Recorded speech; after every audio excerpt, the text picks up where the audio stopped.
Hello everyone. So the book I'm going to be reading today is called I Am Rosa Parks by Rosa Parks with Jim Haskins, illustrated by Will Clay. I got this book at second grade, and when I read about it, I really loved the history about Rosa Parks, so I want to read it to you all.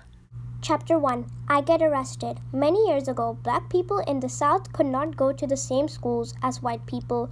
We could not eat in white restaurants. We could not even drink from the same water fountains. We had to stay apart from white people everywhere we went. This was called segregation. Segregation was the law in the South. If we broke the law, we could be arrested or hurt or even killed.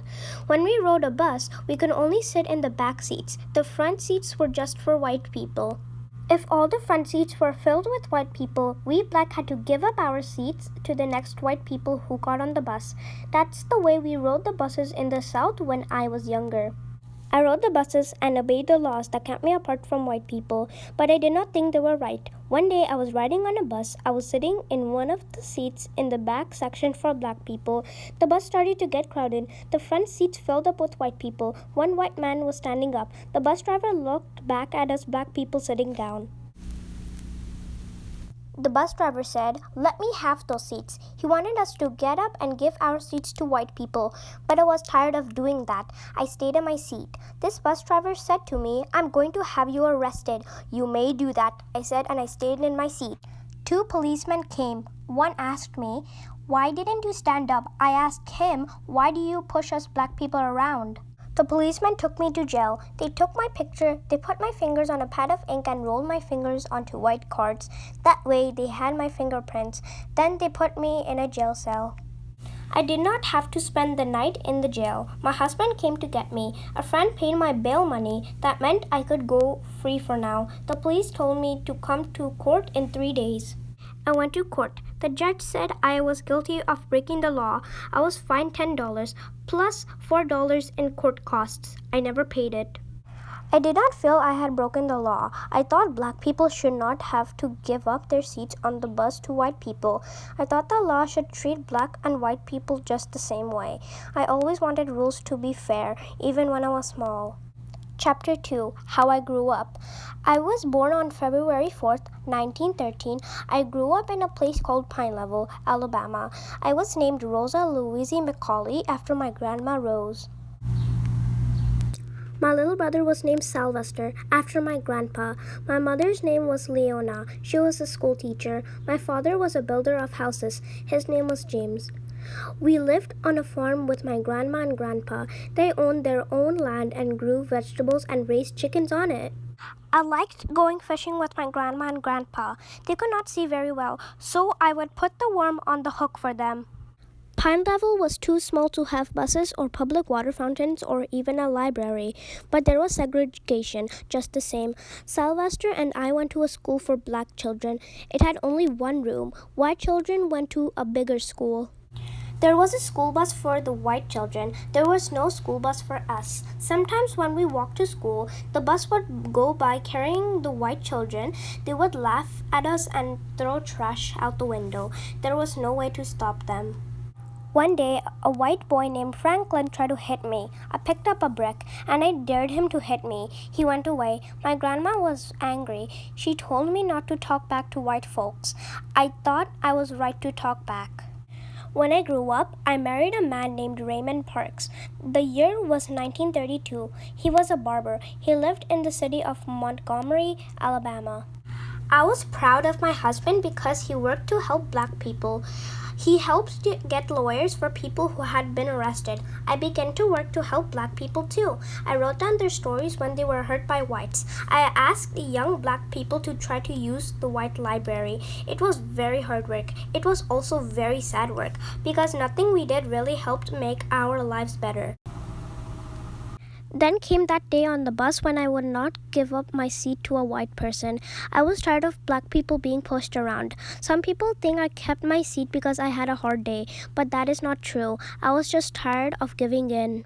Chapter 3. We Stay Off the Buses. Many black people heard that I had been arrested. They were very angry. They thought it was time to fight for new laws.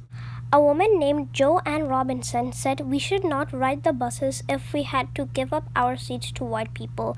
She passed out leaflets asking all black people in the city of Montgomery to stay off the buses for one day. This was called a boycott. The day of the boycott came. The buses were almost empty. Very few black people were on them. A man named E.D. Nixon called a big meeting of black people. The meeting was held in a church. A young minister named Dr. Martin Luther King Jr. told all the black people to keep off the buses. Everyone at the meeting cheered, and the boycott went on. We walked to work or took taxis. We got rides from our friends, but we did not ride the buses. Christmas passed. It was very cold, but we did not ride the buses. White people were very angry. They wanted us to ride the buses again. Some black people even lost their jobs because they would not ride the buses. Some black people were arrested. Some were beaten up. I got telephone calls from people who would not give their names. They said they wanted to hurt me. Spring came. Now it was a nice weather for walking. All black churches had station wagons to drive people who could not walk. Summer came. The buses had stopped running. There were not enough riders without the black people. Mr. Nixon and Dr. King got lawyers to take our case to court. They took our case all the way to the Supreme Court in Washington, D.C. The Supreme Court said that the segregation laws were wrong. Black people should not have to give up their bus seats to white people. Our boycott worked, and we had won. We went back to the buses at last. We did not have to give up our seats anymore. We had stayed off the buses for a whole year. Chapter 4. Since the boycott. Many white people were angry that we had won. My brother was worried about our safety. My husband and I left Montgomery to find work and be near my brother. We moved up north to Detroit, Michigan. My mother moved with us. Back in the South, Dr. Martin Luther King Jr. decided to fight against segregation in other ways. He led black people in the fight to vote and to eat in restaurants, just as white people did. He was fighting for their rights. This fight was called the Civil Rights Movement. Some white people joined the fight. Most went down south from the north, but some white people in the South joined the Civil Rights Movement too. I helped out by making speeches. I told about being arrested. I went down south for some of the biggest marches for black people rights. The civil rights movement won many rights for black people. New laws for equal rights were passed. The old segregation laws were over. Today, I still make many speeches and I received many awards. Some people say I started the whole civil rights movement because I would not give up my seat on the bus. I know that many people started the civil rights movement and many people worked very hard to win the rights that black people have today, but I am glad that I did my part. There is still much work to be done. The laws that kept black and white people apart have been changed, but there are still many people who have not changed their hearts. I hope that children today will grow up without hate. I hope they will learn to respect one another no matter what color they are. The end. Please subscribe to my channel and like on the video. Bye!